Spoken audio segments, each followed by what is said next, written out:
the first game against Tottenham was one I remember better because I felt quite strong, something still in it.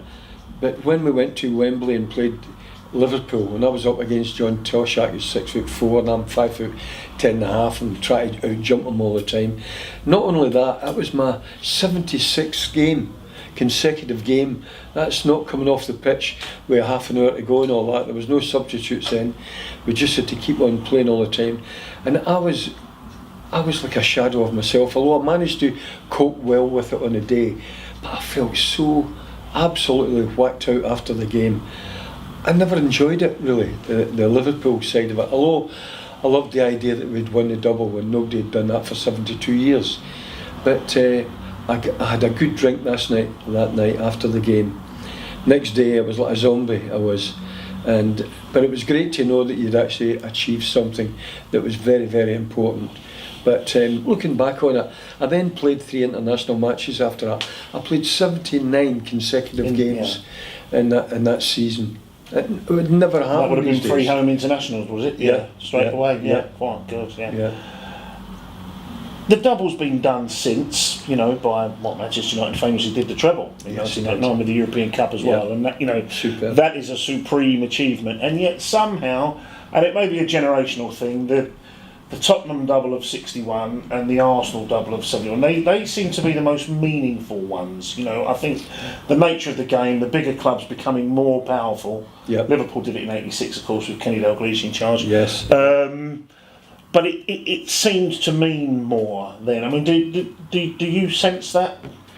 Well, it meant so much to me that I've been so disappointed going to cup finals and nearly getting there, and then occasionally getting beat also in 2 semi-finals as well, that no matter who we played, it was going to be fantastic.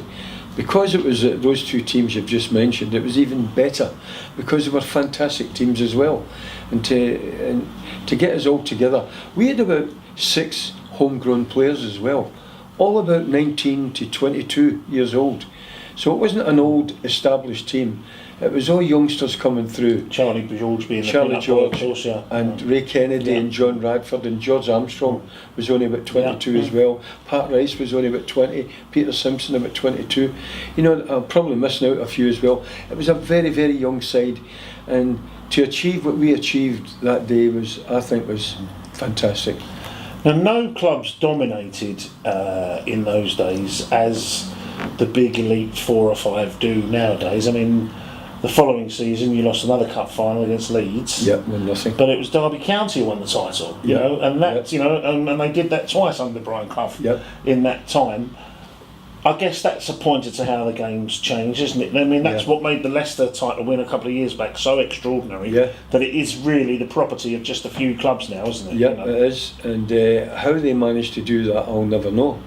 Because they had some good players, don't get me wrong, and I think they're still a good side as well, but to achieve what they did was unthinkable. It was an amazing achievement, and I don't think it'll ever happen again. No.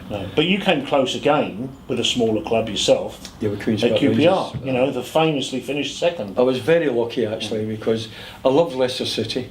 I then loved Arsenal as well for almost 10 years.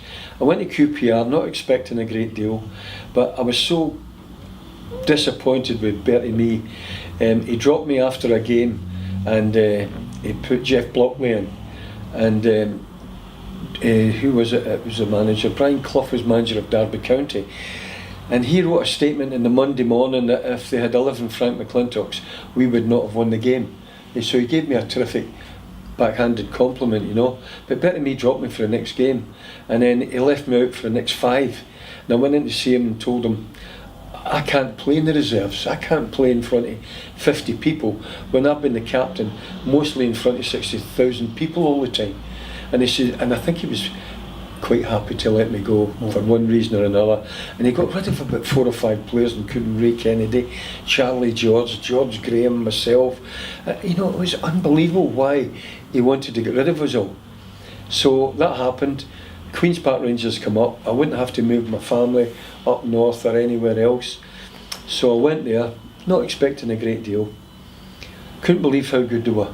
They'd just been promoted. This was the Rangers team which finished second to Liverpool in 75, 76, and That's right. pushed them all away near enough, and was a team full of characters as well, wasn't it? You know, even with Terry Mancini beside you, you know. It was Terry, and then Davy Webb came as well. Davy Webb came, and we had Don Masson from Notts County. Very few people know him. He won 8 caps when he was with Queen's Park Rangers. He was a bit like Johnny Giles. He could take a corner kick or a free kick with his left foot or his right foot. Fantastic reader of the game, and yet he played for Notts County for about 9 years in the 3rd Division. So that was one in midfield, and then Davy Webb, as I said, Terry Mancini, Dave Clements was an international, Jerry Francis was international as well, Dave Thomas international.